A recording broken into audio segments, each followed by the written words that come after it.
And we're back with another episode of the Lakers Fast Break Podcast. It's a snack pack, everyone. It's Gerald Glassford coming right back at you here from Lakers Fast Break, Pop Culture Cosmos, where we cover the latest news and trends in pop culture each and every week, twice a week, wherever you get your podcasts. Also, as well, of course, Inside Sports Fantasy Football starting back up this month. So look forward to that. Of course, also as well, Stone Hansen's here. Please check him out today. As far as at report_court, and also as well, of course, the Upside Swings NBA Draft Podcast. Of course, our good friend Joe Soro, he may be by later on in the show. He is at Simblades, working hard for Simblades, simblades.com. Xbox, 7:15 a.m. in the morning. Good morning, Xbox. All right, there you go. Also as well, of course, John Costa, he'll be by tomorrow on Clutch Talk and Lakers Corner. Big shout out to those channels as well. Again, great having you here. Daniel Berry Sports Highlights, Yo, Lakers in 5, Empire Jeff TV, all these great channels, the Lakerholics crew, everyone that's part of what we do, please go ahead and support them. And speaking of supporting, we're almost at 1,800 subscribers now. Just need a little bit more to get 1,800 subscribers. So please go ahead and subscribe today to go ahead and check us out right here at the Lakers Fast Break Podcast. Also, Clutch Talk and Lakers Corner as well. Tell you what, great to have you here. Great to have him back. He has been on the sidelines working and planning out some things along with the NBA draft. You know, he's got that always at the front of his mind, but he's here today to grade the Lakers off season, because it has been a summer, not exactly a summer of activity, but still a summer nonetheless. And he is here today to go ahead and talk about that. It is, of course, Stone Hansen. Stone, great to have you here. Start off with what we were talking about during the course of the NBA draft. If you remember, our NBA draft coverage had a lot of things to say, some promising things about what the Lakers did at their pick at number 17. Of course, there was much discussion what the Lakers did at number 55. So with that said, my friend, I guess we'll start there in regards to the Lakers off season, because it did start with the draft, and it did start off with Dalton Knecht and Bronny James. Your thoughts, my friend, on their summer so far? As far as the draft goes, I felt like it was a pretty solid draft. Knecht is, I think I said it right, or I might have already said it. Can't remember now. It's been a while since I've podcasted, but he wouldn't have been my first pick at 17. As much as I like the pick, I still think there are a couple of guys I would have rather taken. But I do think Knecht is a really solid pick nonetheless. I think he's going to be a pretty solid NBA player. And as far as Bronny, I've said a million times, I'm not going to get too far into it, but I just don't think it's that big a deal at pick 55. If he doesn't pan out, and if he does pan out, great. But it's not the end of the world to me. So what would you give the Lakers a grade as far as is concerned? What would you think I would say probably an A- or a B+, somewhere in there. Okay. I think, like I said, there are a couple guys I would have preferred, but Knecht was certainly a top 3 option for me at that point at pick 17. And Bronny, I would have gone quite a bit. There's a lot of names I would have had ahead of him, but at the same time, it's a lot less significant when you're missing on pick 55 than if you're missing on pick 17. So the curve on that is obviously a lot flatter than what it would be if they were to miss on pick 17. So let me ask you this. Last year, number 57 pick, Trace Jackson Davis, did become a rotation player in the league with the Golden State Warriors. So there was a player that was picked beyond number 55, which was Isaiah Wong, that actually did become, or looks like is going to become a player, an effective player in the league. Is there someone now that stood out in summer league that you think might take the place of Trace Jackson Davis as a pick that was picked after Bronny, that might have the Lakers fans regretting what they did? Well, I don't really value summer league at all. I don't think that would play into my opinion, but I do think that the guy I had clearly ahead of him for me was Isaiah Crawford. That's Hmm. the big name that fell. He went undrafted, and it might have been on his own merit. He might have wanted to go undrafted, so we don't really know the ins and outs of that. Um, but it's really hard to draft that late in the second round. That's to me the one clear guy I would have definitely taken there. But we don't know if he wanted to fall or not. And I also uh, the amount of guys that pan out in the second round, I don't typically hold that against a team, regardless of the team or the pick, because it's just, especially when you're 55. If you're 35, okay, I can see some arguments and why you would be upset, but at pick 55, I kind of just don't care that much. It's too hard to be accurate that far down. So let me ask you this. We switch back to the first round pick because, of course, Bronny James got all the coverage, all the media attention, blah, blah, blah, blah, blah, all that stuff. What about Dalton Knecht? Because Dalton Knecht, he did average, I think, 21 and a half points in Summer League. He started to turn it on late in Las Vegas. I got a chance to see him live against Houston. There is some things that he can adapt to right away in the NBA, and some things obviously he needs to work on. I know you probably saw a lot of similar things, but let me ask you this. When it comes to it with Dalton Knecht, what do you think he is now? And what do you think the Lakers need him to be sooner rather than later? Well, I think the big thing with him is he's not just a shooter. That's the big thing. I think he's going to get labeled as that white guy that can shoot. Everyone always, there's always one or two or multiple of those guys in every class. But I think Connect is a lot more than that. I think he's pretty athletic. He's able to get downhill. I think he could finish through contact a bit more. I think he has some more simplistic moves, but enough to be able to get himself. Um, Open shots without having to be solely reliant on off ball, even though that's primarily the role he'll probably be in. But I think that, he can do some sidestep things. He can do a quick in out dribble, something like that to get himself a little more open than being solely reliant on playmaking from others. I think he's a 3 level scorer, and I think that's pretty important. Um, and defensively, there's struggles for sure. I think he's gonna have to try and improve there. I don't think it's im- imperative to him being an NBA player. Like I think he'll still be an NBA player if it doesn't improve from this point.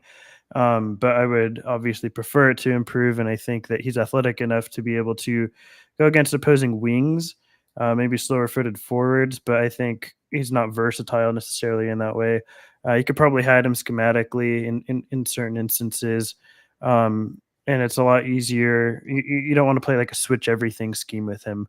So if you're playing a man scheme and you're able to keep him on wings that are of similar um, pace, speed with him, I think he can do just fine. The biggest thing with him that I like offensively is just the tempo. He's besides being just a great shooter, and a lot of that has to do with great footwork. Really strong in his core. He has great core contortion in the air, so he's got upside as a movement shooter, not just a catch and shoot guy. Um, but he keeps tempo with the ball, which I feel like is really important. He's not sped up by defenses. He's not somebody that is going to rush things because he feels defensive pressure. He's not the best ball handler, but if he feels the defensive pressure and he can't get around that, he's going to make the pass out of that. Um, so he's not a great playmaker, but he's also not going to force much, which I feel like is a big thing with him, and why I liked him so much. As for what he does with the Lakers the first year, I I don't like putting my faith in rookies to be make a team successful because you're a rookie and it's just maybe 2 to 3 of those guys per year do that. Um, but I think that he should be a part of the rotation.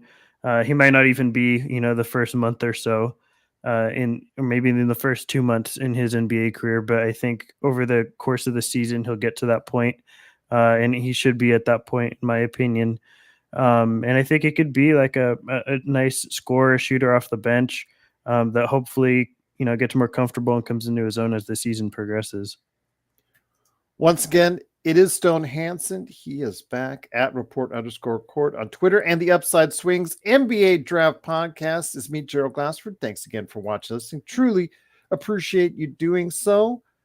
So with that said, my friend, again, I saw him live. I saw someone out there that's just getting better and better with each game that he was allowed to play.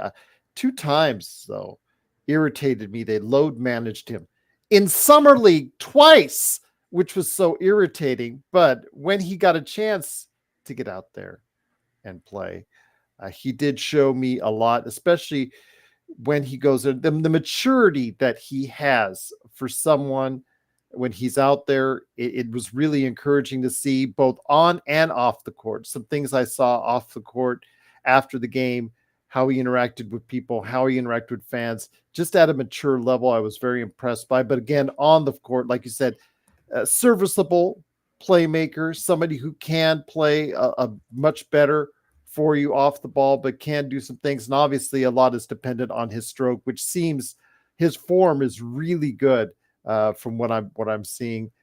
The question, though, is his defense, Stone. I'm not going to say 2 things about it, but in regards to something else, it is the defense. He will be judged upon that. He will be staying in the league as far as how good that gets.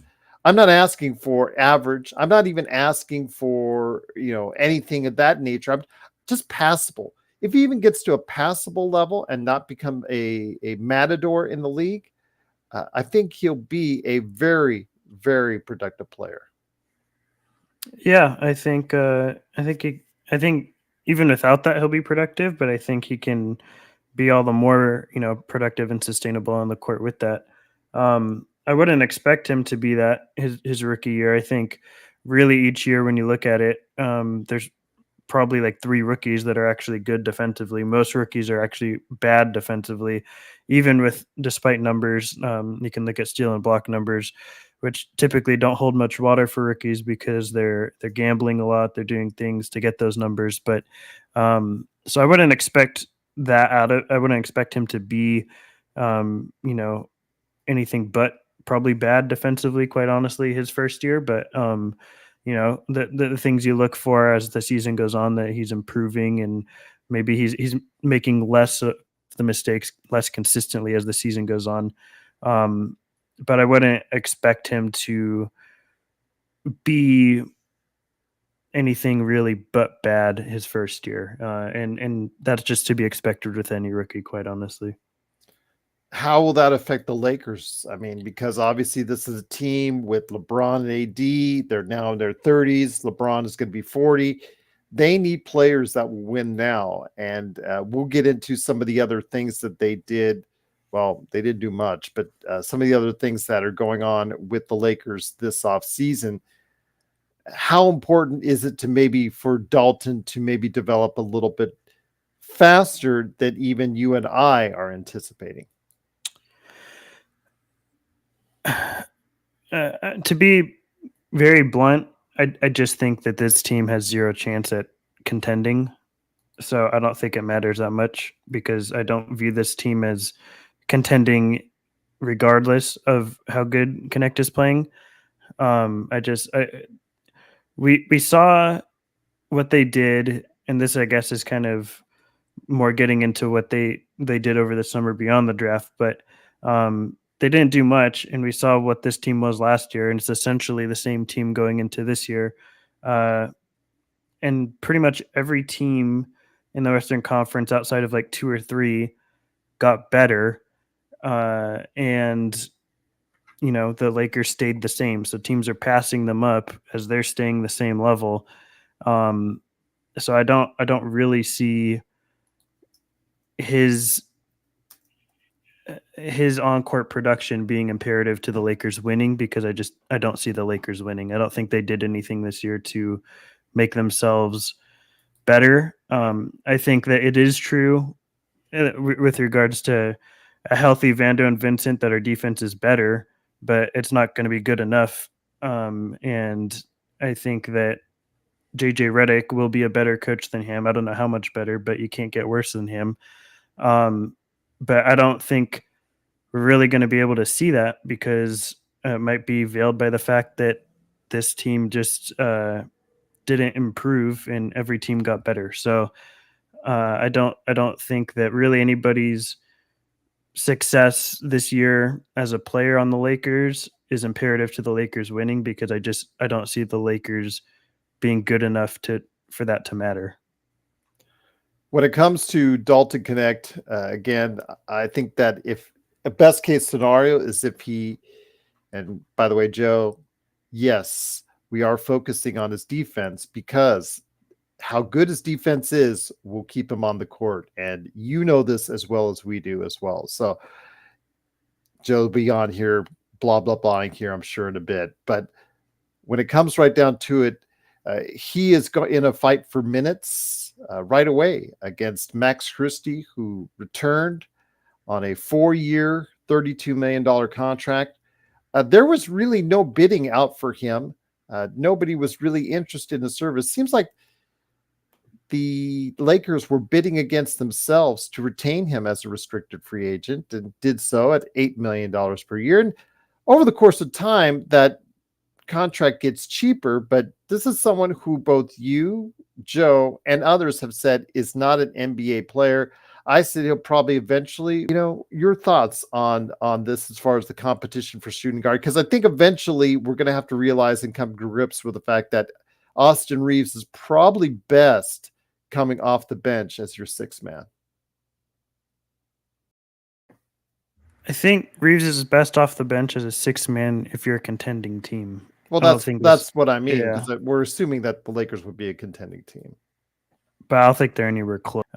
Even most of the teams in the Western Conference, this is not a contending team, and I think Reaves has to start because there's not really anybody else that can at his shooting guard position.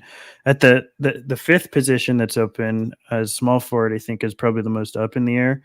I think it's probably Reaves to lose for over the course of the season. I think he'll probably lock that up, and I think we'll see a much more consistent starting five than we have for the last several seasons, quite honestly, unless injuries come up, which is quite possible with this team. But I think he's got he provides this, Knecht provides a skill set that we have a limited amount of, which is not just being a floor spacer, but also somebody that can actually do a little bit with the ball.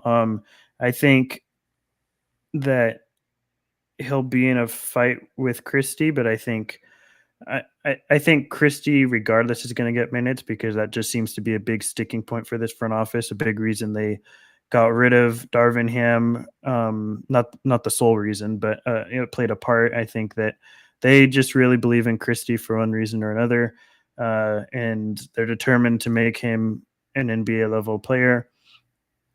$8 million a year to me doesn't bother me, but it's, to me, and again, this team is not. It'd bother me a lot more if this team was actually contending for a championship, but they're not. I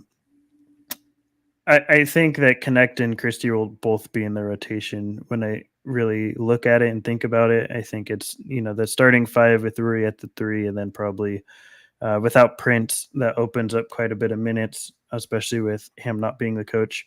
And you're probably looking at Knecht and Christie and Vando off the bench, and one of the fives, the backup fives, and then Gabe Vincent. And I think that's probably your rotation for the majority of the season. And you probably have a 10-man rotation with that 10th man being probably Knecht, and you get limited minutes, and they get ramped up as the season goes on, if I had to guess.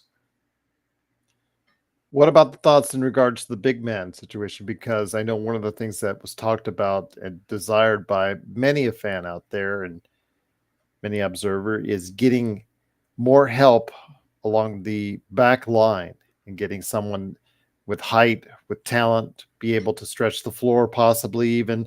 I know Laker Tom still dreams of that day happening. Your thoughts on where it went wrong in regards to not getting a big man, and how big of a need is it because of what AD is doing there by himself, seemingly game in and game out on the defensive end. Yeah, well, it's a weird juxtaposition because you're in a place where you want to contend, and you have two guys that are relying upon that, and obviously they want to contend, but you don't really have anybody available on the market to get you to that point.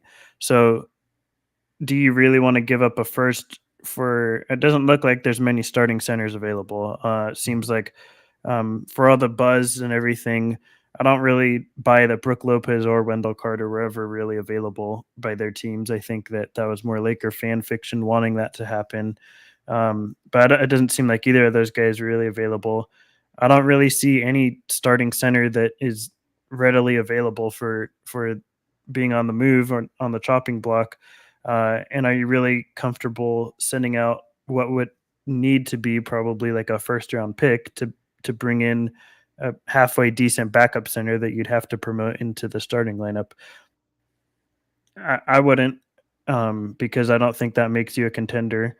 And I don't think you have enough beyond that to get yourself to contention status with the assets that you have. So you're dealing with a thin market, and you don't have the assets to open that market up. And I think that if they really were, if the Lakers really were going for this sort of win now mode, I don't think Knecht would be on this team. And I don't think we would have made that pick because I think it would have been shipped somewhere else. And to me, that was the big indicator that the Lakers were not interested in improving this roster significantly from where it was last year. And they would rather move on with this sort of youth movement and try to thread this multiple timeline needle that just isn't really there, because you're not really good enough to contend yet, but the youth that you do have is not quite good enough to be something to build around. So they're threading a needle through a hole that doesn't exist, and I think that if they want to do one or the other, they really have to commit.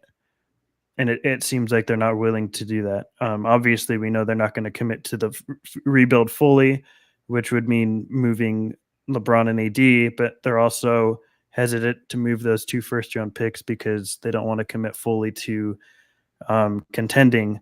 Part of that is the market's not great right now, but also it just seems like they're really hell-bent on this sort of youth thing and moving past that, which, for the record, I do think is the right idea. But if you're going to do that, I really think you have to go all in and commit to it. Otherwise, it just doesn't work in the way that they're hoping it will. So if that's the case, and you've surmised that, and guys, I will get to your questions here in just a second. Why not tell LeBron, who is nearing the end of his career, hey, we're going in a different direction. We're going to be leaning on younger guys a little bit more. We may not be able to compete at the highest level, which you're used to.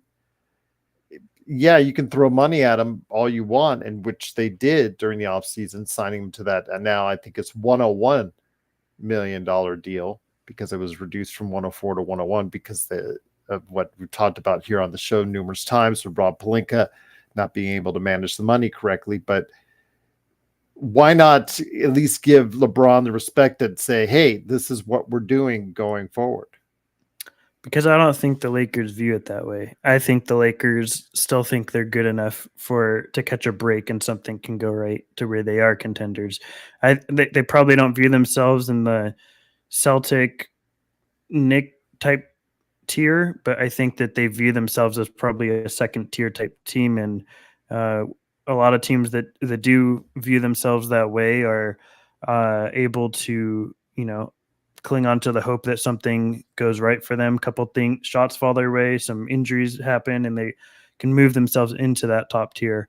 But they're not doing it through roster construction. They're doing it through, the bet on things going their way, which is, I don't view it that way.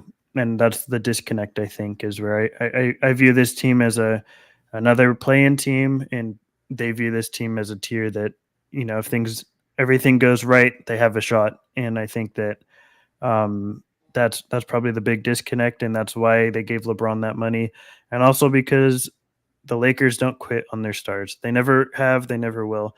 When they have a star, they'll do whatever it takes to keep them, to bring more in. There's none available for them to trade right now, and even if there was, they don't have the assets to get them. But they were always going to retain LeBron and AD, and they will never trade them away, despite their commit to this rebuild, because that's just not their brand. Their MO is keeping stars and keeping them as happy as they can, within what fits into the front office's plan. And obviously, right now there's a disconnect between LeBron and AD's plans and the front office's plan. But it doesn't seem like that's going to lead, to any sort of trade or request or anything else. Once again, it is Stone Hansen. Please go ahead and check him out at report_court on Twitter. And of course, the Upside Swings NBA Draft Podcast. Rough Artist asked, I'll start with his first. Do you think Rui Hashimura, who's playing now for Japan, almost pulled off the upset over French the other day? Almost got the French looking the wrong way. Took Victor Wembanyama to go ahead and close it out for them. But do you think Rui will have the same slump Reeves suffered from playing off-season ball as Reeves did when he played for FIBA last season?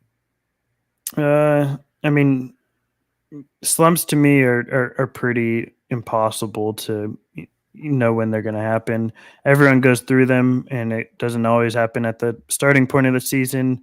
It could be up and down. Robert Covington was someone that, had great months and then had a couple down months and then have a couple great months again. You really never can predict a slump or anything, and players can't either. So it's really just sort of a guessing game, and I don't have a good answer because of that for you. Richard says, I read an article that the Lakers have big plans for Max Christie. That's why they paid him so much. Again, there's other speculation that, like you mentioned earlier, that Darvin Ham's job, part of the reason why was the lack of development for Max Christie, because Rob is really high on Max Christie. He spent a lot of money in trying to get him in the first place, and now has spent a lot of money to keep him for 4 years. Do you think at this point he will be starting at some point in time this season?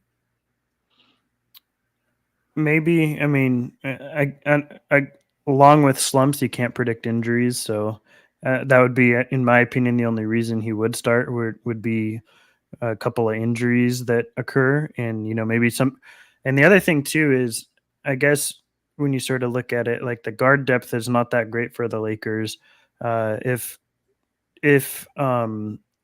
Reeves were to go down, it probably would be either Christie or Gabe Vincent, one of those guys. So, or D'Lo for that matter. If one of those two starting guards we have goes down, it'll probably be Christie or Vincent. So I think there is a decent chance at some point he starts just because of injuries. But if we're talking about a fully healthy roster that's available, I don't really see Christie out playing any of the starting predicted five. JY says, Stone, why does LeBron continue to play if he's not competing for championships? Brady played into his 40s for championships. Once he wasn't competing anymore, he retired. Why? Well, a part of the reason, I guess, of course, is his son's playing on the team. But, I mean, that's a matter of competing. Yeah, not everything is competing for athletes. There's a multitude of reasons. I mean, money is a big. When you're making $50 million a year, it's hard to walk away from that and just say, "All right, I'm done with that." So, I mean, that's part of it. His son, obviously, like Gerald mentioned, maybe very good chance if you've played for 20 years, you just love the game. So that's probably part of it. You're in LA already, your family's there. You live there, you spend your whole time there. So, why not spend the amount of time that you have while you can? And, this is someone who could play another 5 years if he wanted, probably in the NBA. And so if he enjoys playing basketball and the money's coming in, and he can play with his son, which he seems to really value, those are all reasons that are outside of contending for a championship that he will probably look at. And the other thing is, again, I view them as not contending as a championship. I'm not sure LeBron views it that way. I think the Lakers view themselves pretty highly, but I don't know how LeBron views it. But there's a good chance he views that team as better than I do. So just because my opinion is they're not contending doesn't necessarily mean that applies to LeBron. What are your thoughts on as far as the backups, the rotation? You talked about possible 10-man rotation. Does it concern you at all? We're still having the same depth issues that we had the previous 2 seasons. Yeah, again, I mean, this is not a contending team to me. This is a 10th seed, maybe an 11th seed. Maybe we're probably having the same conversation we had last year in the final couple weeks where we're questioning every game whether this team even makes the play-in. They didn't do anything really to get better. I mean, you got a better coach. How good of a coach? I'm indifferent. I don't know if he's going to be good or not, but he's going to be better than Darvin Ham. I feel confident in saying that. The back of the rotation. I mean, it's not that great. It wasn't that great last year. They're continuing to stick with it. I guess they're hoping for healthier and more internal improvements. I don't think at their best, fully healthy, this rotation is even that good. I mean, Cam Reddish is not an NBA player. Christian Wood is not an NBA player. And again, for most teams, you're not going to have 15 NBA players on your roster. That's just not how it works. You're probably going to have 10 to 12 for the good teams, or the deeper teams at least. And, at worst, most teams are going to have 8 to 9. This is a team that has 5 or 6. They're pretty shallow depth-wise. I think Vincent and Vando are going to help quite a bit defensively, but it just you need more scoring on this team. You need more shooting on this team. Neither of those guys really provide that. Hayes is not an NBA player. Hood-Schifino is not an NBA player. I think that you're going to look up and down the roster, and it's really the starting 5, and then you don't want to really put your hopes into a rookie like Knecht. And you're kind of left with, I mean, Vando and Vincent are probably 8th or 9th men on most teams, but they're going to have to be elevated because of the lack of defense on this roster. So I think it's just a lot of guys playing elevated roles that on most better teams, championship teams, they would not be playing. I think D'Lo and Reeves would both be 6 men on good teams. I think Rui would be coming off the bench for most teams that are contending. So these are guys that are playing elevated roles because of a team that is not good enough. And I think that inflation of role is ultimately going to be what hurts them. And you're betting also on AD and LeBron staying healthy. They were healthy last year. It was great. We barely made the play-in with that. And now you're hoping that they're just as healthy this year while they're a year older and coming off of the USA Olympic team. So you are betting on guys that are older, and each year counts when you're at this age, at least for LeBron, who have played a lot of basketball over the past year. And you're hoping they sustain the same amount of injury luck for both guys that have had injury histories. So it's, you really wanted to see this team bring in, a couple impactful faces, maybe 1 or 2 that could start even if you were able to use those picks. I don't really know how available anybody is on this market, and I also am not sure how hard the Lakers are even really trying. So it seems like they would rather just keep with this internal improvement stuff, and it's not a team that is going to go very far. Joining us now is the legend indeed. It is, of course, Joe Sorrell from Simblades. He's simblading right now. Joe, you're here with Stone Hansen. Sounds like you want to go ahead and let us know something. Go ahead, my friend. Yeah, there was a question about Dalton Knecht starting this year, and I wanted to answer it quickly. If, barring an injury where he has to start, if he ends up starting, then it would likely be the official stamp that they're not going to contend, possibly not even get in the playoffs.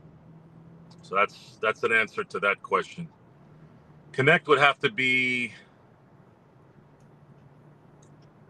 He would have to go to a level where everyone just looks at themselves and goes, how the hell did we miss this? And that would include him maybe dropping 15, 16 points a game, something like that. And more importantly is him doing that within the flow of an offense run by LeBron James and playing off of Anthony Davis. That's even harder for a rookie to do that right out the gate. You would think it'd be easier because, you got two legendary vets still either in their prime or a little bit out of their prime, but the NBA has become more complicated. Its schemes have been more analytical and all those things. So, and of course, everything's a 3-point shot these days. And if you can't compete with that on both sides of the court, you're usually not gonna you're not gonna be successful. So that's the answer to that. As far as what Stones has been discussing with you all, Stone has a much more somber delivery. So it's almost like a lullaby to a child. Or I would say it's a slow death or a comfortable death. Sorry, a comfortable death. Whereas some of us here the last month or so we've just been, stabbing you in the heart, in the face, the ear. I think it's just much easier to do it that way, at least for me. I mean, I'll come out and say there's a 0% chance the Lakers win a championship this year. Yeah. 0. Yeah. And anyone who doesn't think so or, knows so is in denial. And the positivity factor in that is it's nice, but it's also comical. And Stone said, I should say, that they actually think there's something there, which is true. They actually think, they as in Rob Pelinka, I don't know necessarily if LeBron thinks this or Anthony Davis, but maybe they all don't think it. Maybe they're just, again, in denial. They're self-denial, thinking that, JJ Redick can win us another 5 or 6 games. And if they had won 5 more games last year, they would have been a 4 seed. I really believe that's what they think is going to happen here. The problem is 2024, 2025 is not 2023, 2024. So if they're actually even thinking that, then it's just more evidence that these guys have no business running in sports. Anything, actually. I told you guys, I wouldn't have Rob running a lemonade stand. And he's a successful guy, right? He's an agent, lawyer, part of the 89 Michigan Wolverines championship team, part of the latter stages of the Fat Five. He's a pretty accomplished guy. He was Kobe's best friend.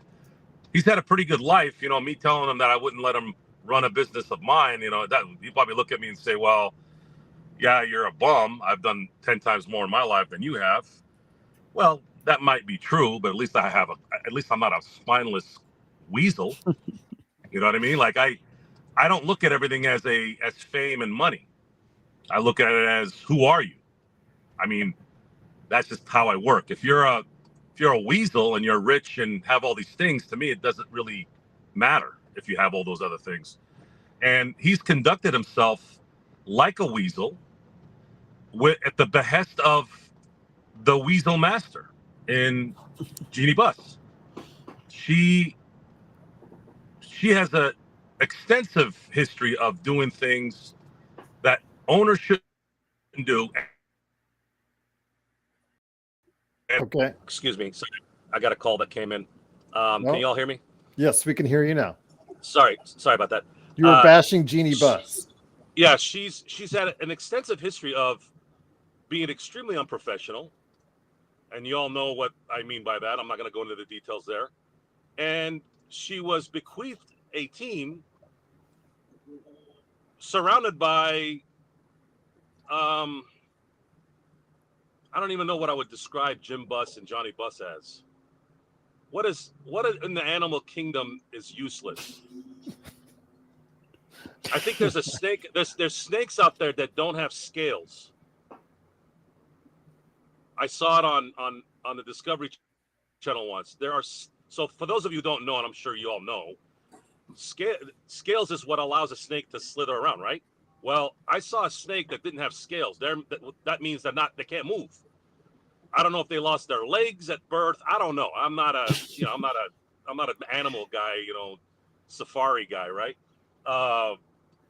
But that's what she's been surrounded with, and this isn't something that's not typical. Usually, the successful patriarch or the matriarch passes away, and then the children take over, and more often than not, they turn into complete and utter used fruit roll-ups.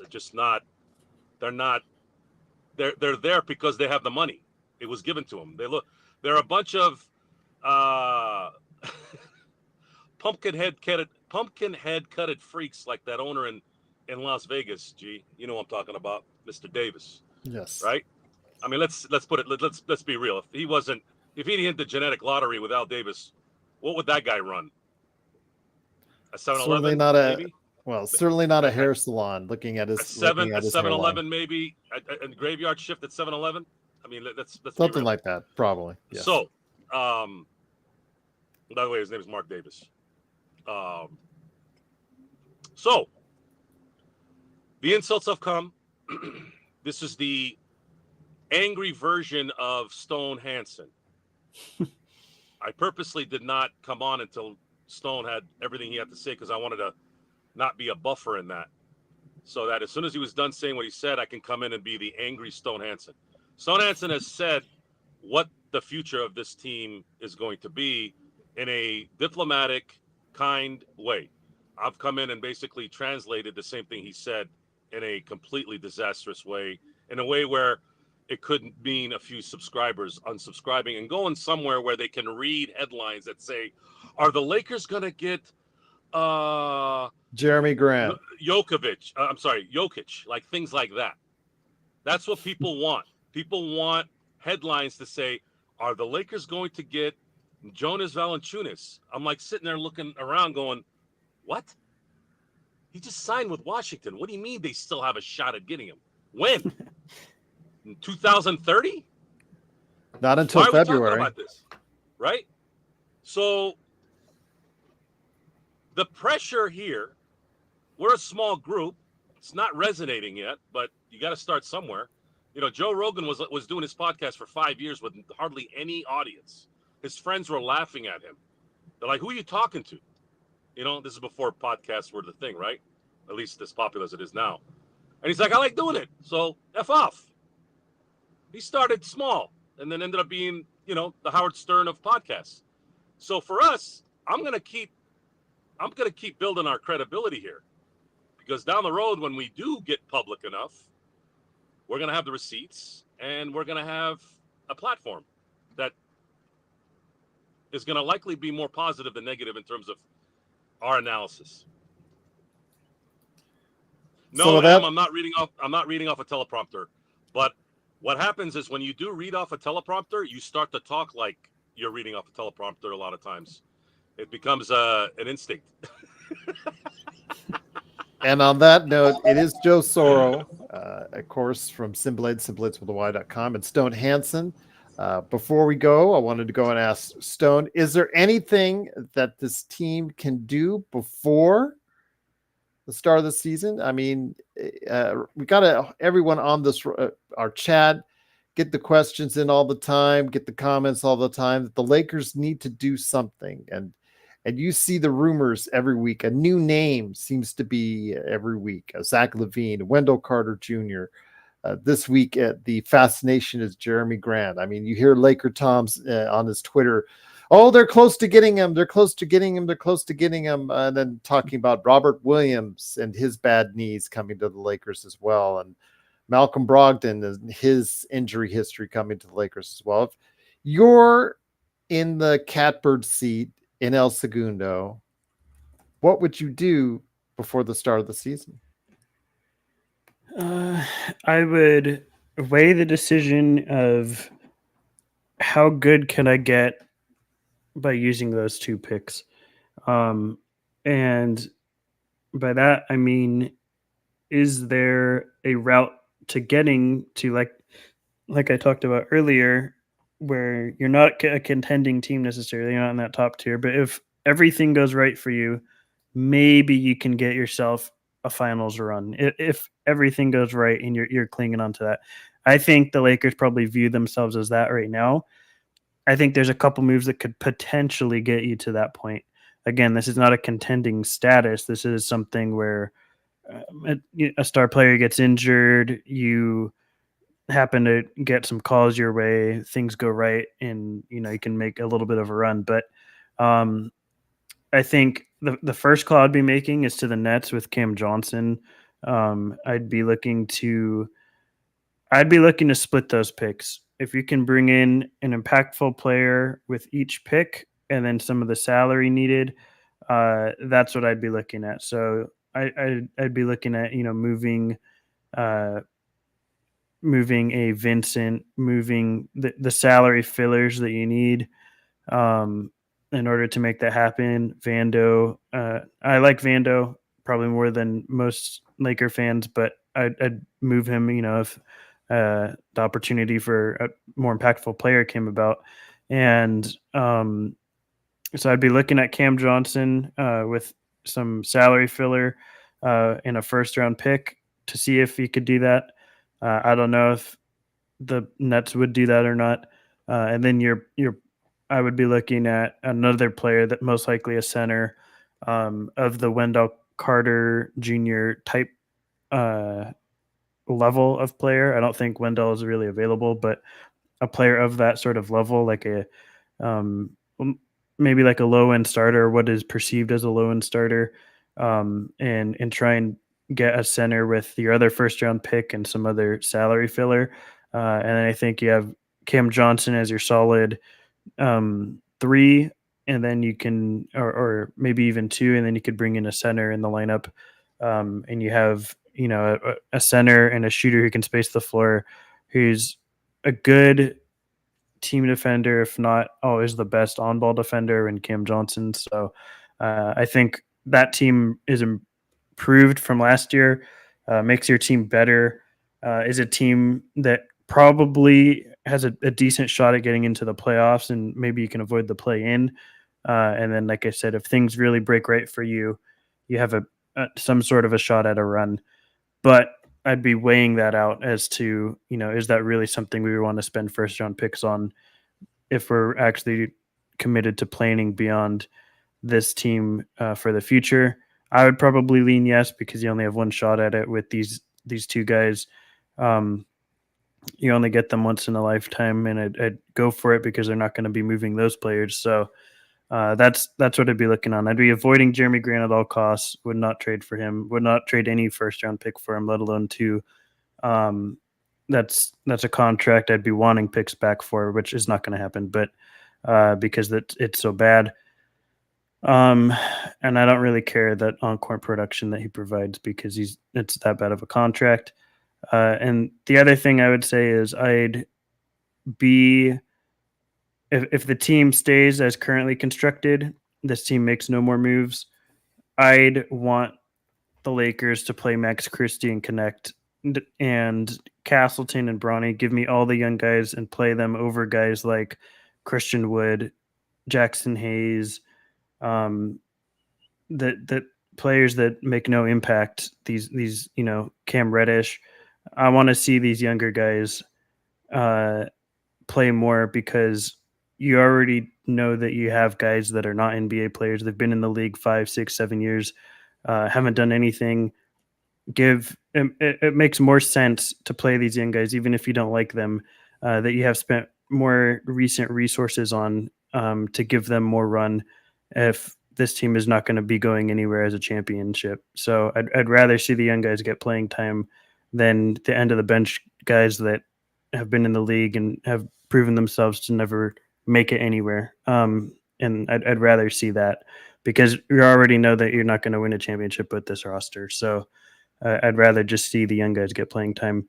But if I was really going for a championship, I'd be leaning towards the low end starter and Cam Johnson as the upgrades. Do you see something similar, Joe? As far as getting players, Mm-hmm. I agree with. I think it's kind of comical that Portland has actually got the gall to ask for picks for that top 5 terrible contract. I'm just baffled by the fact that there's even. It's all lies. It's just somebody leaking garbage. But if Portland really actually thinks that somebody's going to give them picks for that player and contract, and if somebody does, then they should be fired. And if they actually think that they can get that, then they actually should be fired too. I wouldn't give them I'd get them maybe 1 second-round pick. That's about it. But first round, not even one. Sorry, no way.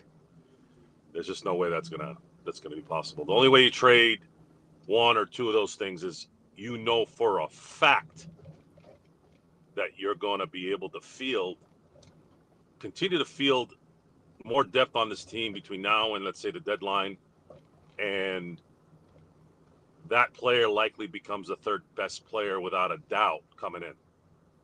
Who is that? I don't know. Cam Johnson's, I don't know. I really don't know. There's nothing out there that has tickled my fancy yet. I believe even if somebody mid-season demands a trade, I don't even know if these guys can make it work either, because there's just so little assets. And therein lies the conundrum for the Lakers. So we're going to have to go ahead. Stone says that those picks should be used. Let's say if you're going to keep LeBron and AD for the foreseeable future, use those picks. You get, these guys are once in a lifetime players. Go get help. Okay, yeah, I can buy that, but it's got to be the right help. It can't be go get Ramon Sessions or somebody that ilk. If you can bring 2 starters in with those picks, I think that's a considerable improvement for this team.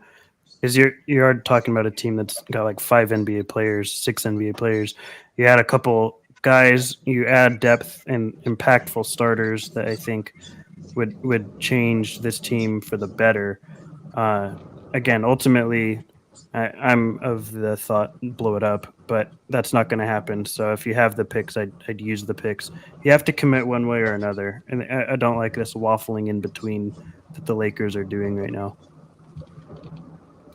Joe, any last thoughts before I turn over to Stone? Yeah, I don't think Rob.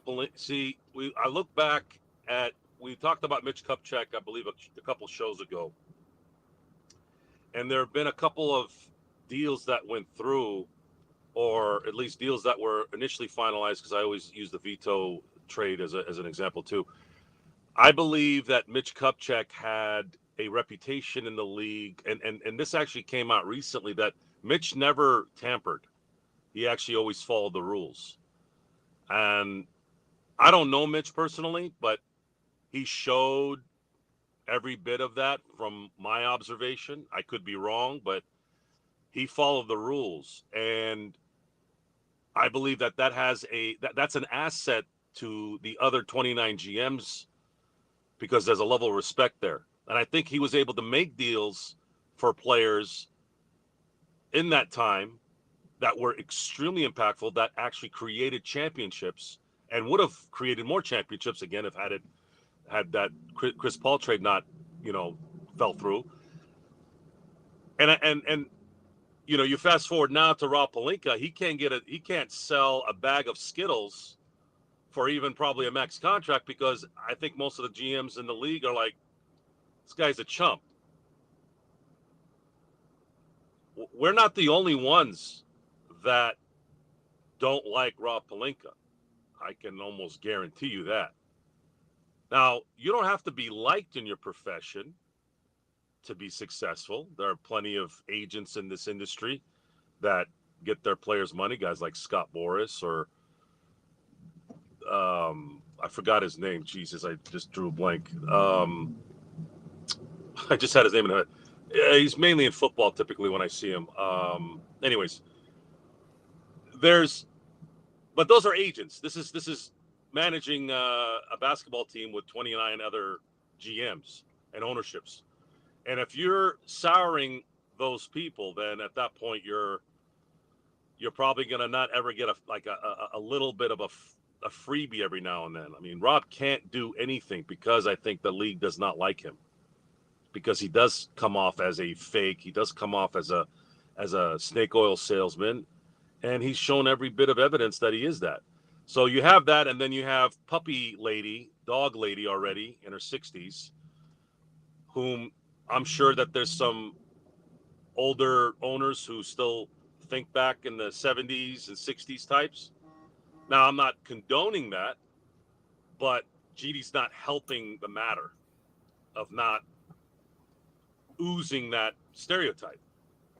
So you have a lame duck owner, a weasel for a GM, and then you have probably the biggest meddler in NBA history in LeBron James. Who wants to come play for the Lakers when they're dealing with all that? I'll leave that answer to everyone out there. I think that's half the reason we didn't get anyone. I don't think we tried hard enough, but I also don't think there's a reason for people to want to come here.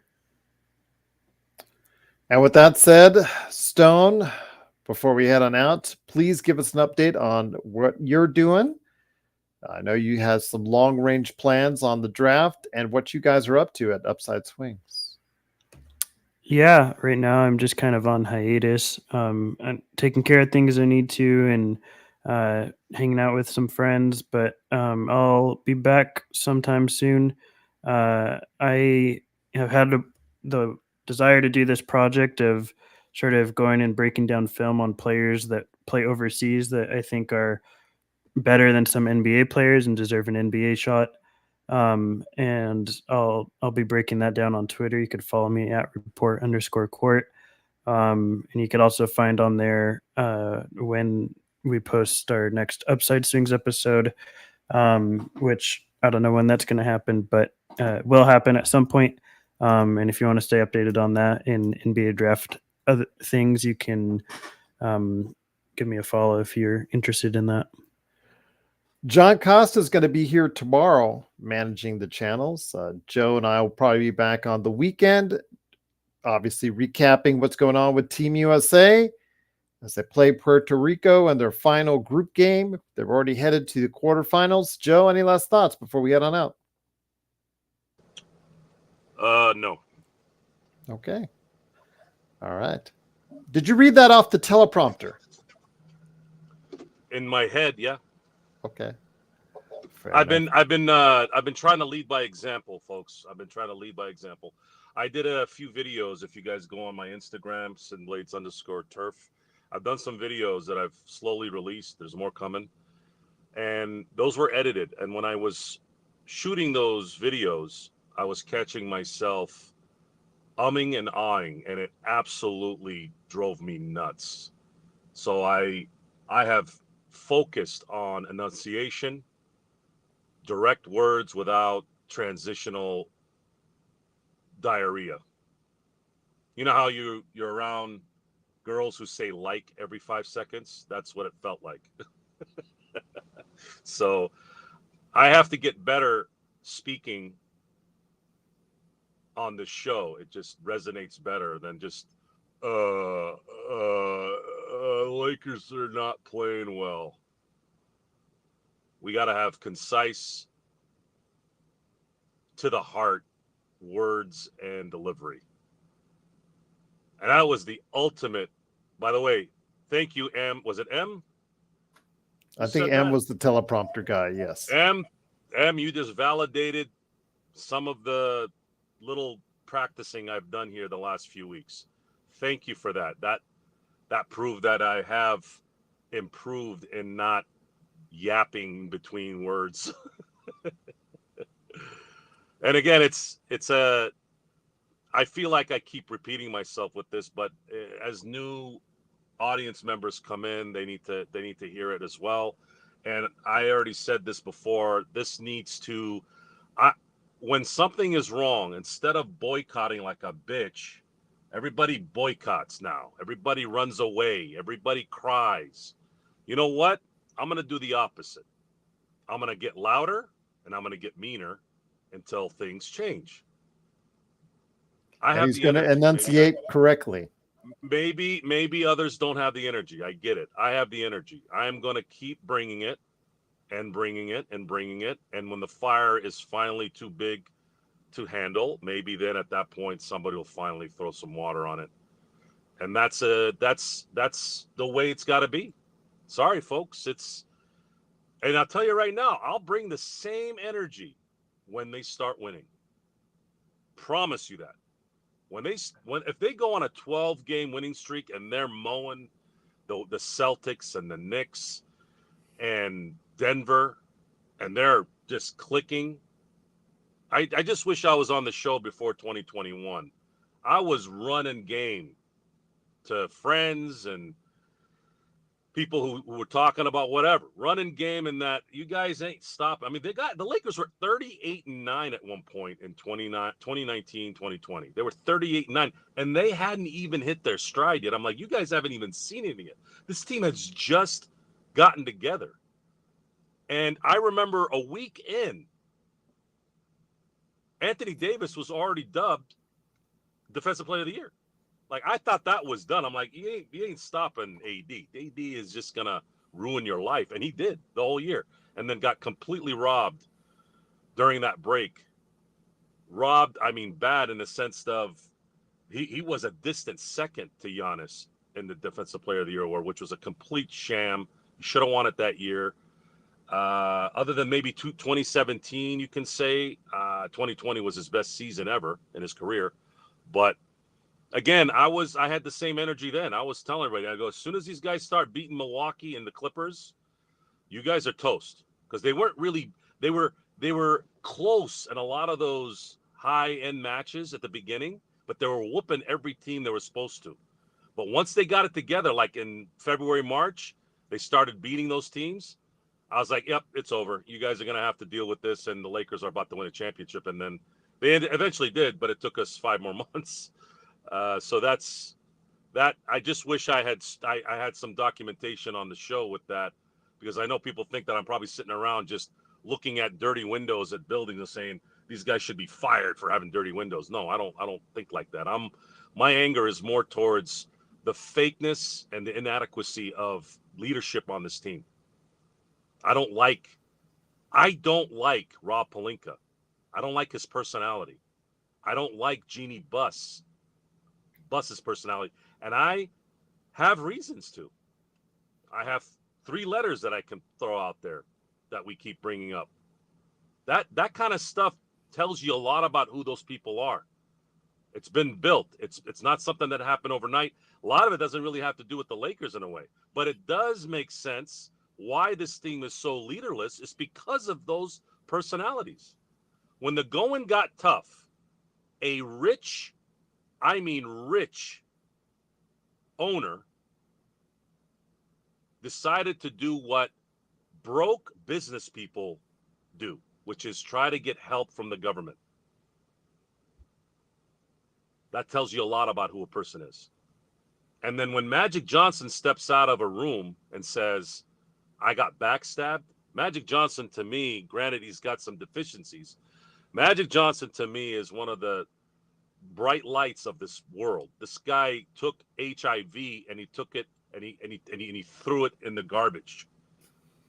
And he's beloved because he's a spirit that lights up everything. Great smile and makes everybody's happy when you're around Magic.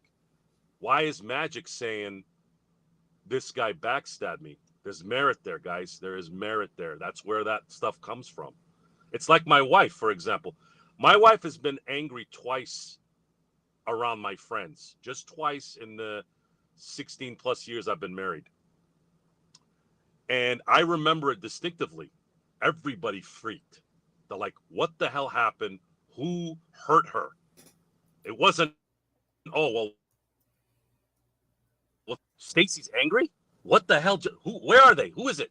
So we've gotten this evidence over a few years. It's not just something that just started because the Lakers have sucked the last 2 years. No, this has been a long line here. And I know I didn't have a button on this, but again, sometimes you got to go with the flow. But in the end, we're going to keep following this. And if they continue to do nothing, we're going to keep bringing the thunder to them. That is a fact. And I don't care. I don't care if you like it or not, or do like it. It's going to happen. Agreed. But I think I asked you any last thoughts before we head on out, and you said no. Yeah, I was going to say, I thought I said no, but then you pried it out of me. No, for real, guys. Thank you for having me on the show. Stone, I don't give a damn. You need to be on the show more. I don't want to hear any more excuses. Get your ass on the show.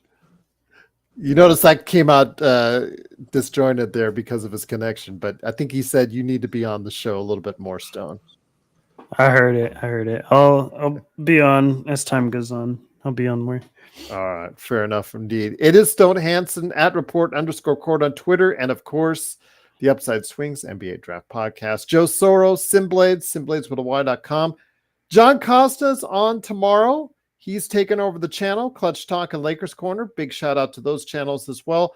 Please like and subscribe, get the latest notifications on when we go live on the air. I did get a notice that Jamie Sweet is going to try and negotiate a Lakerholics episode this weekend. And of course, we'll give you a Team USA recap, all the stuff that goes on, plus NBA team recaps. I am going to start reaching out. We are going to start interviewing people from all around the country in regards to the teams that are out there in the NBA and get team previews for all of them. Plus, we'll give you the latest news and notes always on the Lakers right here at the Lakers Fast Break Podcast.